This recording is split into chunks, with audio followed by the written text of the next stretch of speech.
여러분 안녕하십니까? 사사건건 오늘 김성환 평론가와 함께 주요 뉴스부터 정리해드리겠습니다. 어서 오십시오. 네, 안녕하세요. 키워드 4개 가져오셨죠? 네, 그렇습니다. 첫 번째는 뭡니까? 노태우 전 대통령 사망입니다. 노태우 전 대통령 사망. 네, 오늘 아마 놀라신 분들 꽤 많으실 것 같은데요. 얼마 되지 않은 시각인데요. 노태우 전 대통령이 지병이 악화돼서 서울대병원에서 사망했다 이런 소식이 전해졌습니다.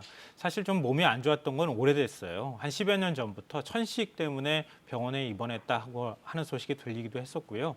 병원에 입원한 가운데 또 산소호흡기를 착용할 수밖에 없는 상황이었다. 또 폐렴으로 병세가 악화됐다 이런 얘기들이 끊임없이 나왔거든요.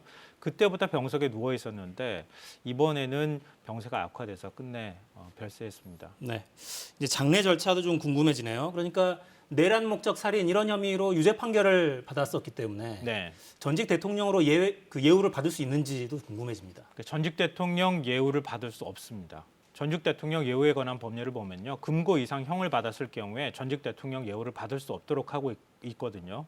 근데 노태우 전 대통령의 경우에는 특별사면을 받지 않았느냐, 97년도에 이렇게 생각하시는 분들이 있겠지만 특별사면을 받았다 하더라도 그 특별사면이 그 죄 자체가 사라지는 그런 것으로 간주되지 않기 때문에 전직 대통령의 예우를 받을 수 없습니다. 그동안에도 받지 못했고요. 현충원에도 안장될 수가 없습니다. 이 부분은 앞으로 좀 진행되는 상황을 봐야겠군요. 네, 다음 키워드는 뭡니까? 1위 후보 되니까 1위 후보 되니까. 문 대통령하고 이재명 후보 만난 거군요. 네, 그렇습니다. 오늘 청와대에서 50분 동안 차담을 했는데요. 어떤 대화가 오고 갈까 이게 제일 큰 관심거리 중에 하나였습니다. 근데 사실 어찌 보면은 어떤 대화가 오고 갈 것인가에 관한 문제라기보다는 현직 대통령과 일종의 미래 권력이라고도 할 수 있는 그 당의 소속 대선 후보가 같이 만난다고 하는 그 장면 자체가 오히려 더 상징성을 가지고 있다 이렇게 봐야 될 것 같은데요. 일단 대화의 내용은 축하 인사 이런 위주라고 생각하시면 될 것 같아요.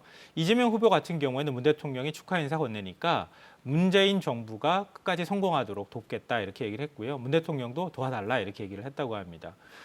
그리고 기후 변화라든가 아니면 경제 문제에 관해서 서로 언급을 했다고 하는데 그것도 원론적인 정도의 수준의 어떤 소득 양극화 문제라든가 기후 변화 대응의 필요성 이런 것들에 대한 언급을 하는 정도 수준이었다고 합니다. 네. 키워드는 1위 후보 되니까 이렇게 가져오셨는데 저건 어떤 맥락에서 나온 이야기입니까? 1위 후보가 되니까 많은 사람들이 당연히 주목할 수밖에 없는 상황이긴 한데요. 야권 입장에서 굉장히 견제를 많이 할 수밖에 없잖아요. 특히 문 대통령하고 만났을 때 문 대통령하고 뭔가 모종의 얘기가 오고 가지 않겠는가. 야권 입장에서 자꾸 그런 식의 어떤 의심을 할 수밖에 없는 상황이기도 한데요. 오늘 그래서 청와대 관계자가 이렇게 얘기했어요. 대장동에 대자도 나오지 않았다. 검찰 수사라는 단어는 일절 언급하지 않았다 이렇게 얘기를 했고요. 양측이 사실 청와대가 오히려 더 부담스러운 입장일 수 있거든요. 왜냐하면 정치 개입을 한다고 하는 오해 소지가 있을 수 있기 때문에 선거와 관련된 얘기는 일절 하지 맙시다. 이렇게 이재명 후보 측에 미리 양해를 구했다고 합니다. 네. 그리고 또 이재명 후보가 지난 대선 때 모질게 한 부분을 사과했고 문 대통령은 1위 후보 되니까 제 마음 알겠죠? 이렇게 얘기를 했다고 하는 그런 이제 장면이 그 심정을 있었습니다. 이제 알겠죠. 네. 이렇게 농담이 오고 갔다는 이야기도 들어가 있습니다. 자세한 이야기는 잠시 뒤 여의도에서 조금 더 하고요. 다음 주제는 뭡니까? 상환 능력만큼 상환 능력만큼 예. 대출 규제 이야기군요.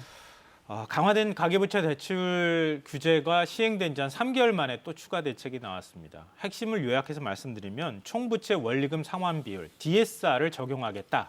적용 시기를 앞당기겠다. 이게 핵심적인 내용입니다.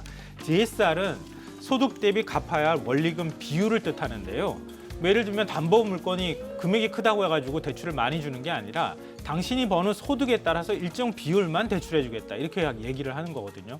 그러니까 대출이 훨씬 더 엄격해진다고 봐야 됩니다. 그러니까 내년 1월부터 총 대출액에 2억 원을 초과할 경우에 DSR을 적용하겠다라고 밝혔고요. 내년 7월부터는 대출액 1억 원 초과도 적용하겠다. 그리고 우리 카드론이라든가 제2금융권에서 돈을 빌리는 부분도 있잖아요. 그게 일종의 이제 틈새가 될 수도 있는데 그것 또한 같이 적용하겠다 이렇게 얘기를 했습니다. 그만큼 지금 가계대출 증가세가 위험 수준에 다다랐다 이렇게 봐야 될 것 같습니다. 돈 빌리기는 점점 어려워지는군요.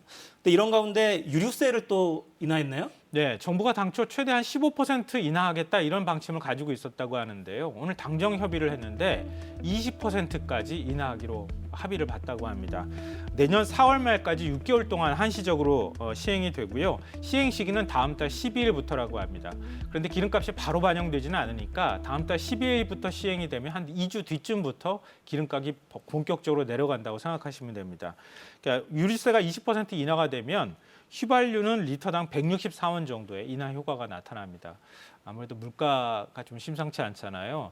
기름값이 미치는 물가 인상에 미치는 영향이 상당히 많기 때문에 만약에 유가를 이렇게 그 세금을 내려줌으로써 인하를 해주면 0.33% 정도의 물가 인하 효과가 나타난다고 합니다. 네. 특히 차 운전에서 생계 유지하시는 분들한테는 좋은 소식인 것 같습니다. 자, 마지막 주제는 뭡니까? 벌금 7천만 원입니다.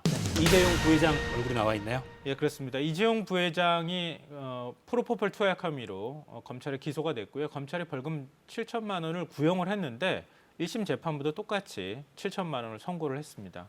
그러니까 이재용 부회장은 이 프로포폴을 강남에 있는 한 성형외과를 통해서 계속 상습적으로 투약한 혐의를 받고 있는데요. 재판부는 이렇게 밝혔습니다. 피고인의 사회적 지위와 영향력을 고려할 때 준법 의식과 모범을 보여야 하는데도 불구하고 상습 투약해서 죄질이 좋지 않다 이렇게 얘기했고요. 다만 프로포폴에서 벗어나서 건강하고 자녀에게 모범이 되는 모습을 보여주기 바란다 이렇게 얘기를 했습니다. 일종의 벌금 7천만 원은 여기 뭐 앞으로의 기대감도 좀 반영돼 있는 그런 형량이 아닐까 싶습니다. 네. 이제는 손 안 대겠죠? 안 대야죠? 그렇죠. 본인 스스로가 이렇게 얘기를 했습니다.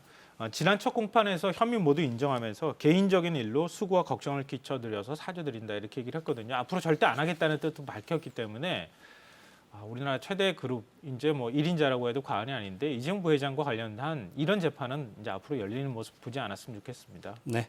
법원에서 그 포토라인에 서는 모습은 그만 봤으면 좋겠네요. 네. 김성환 평론가 수고하셨습니다. 네, 고맙습니다.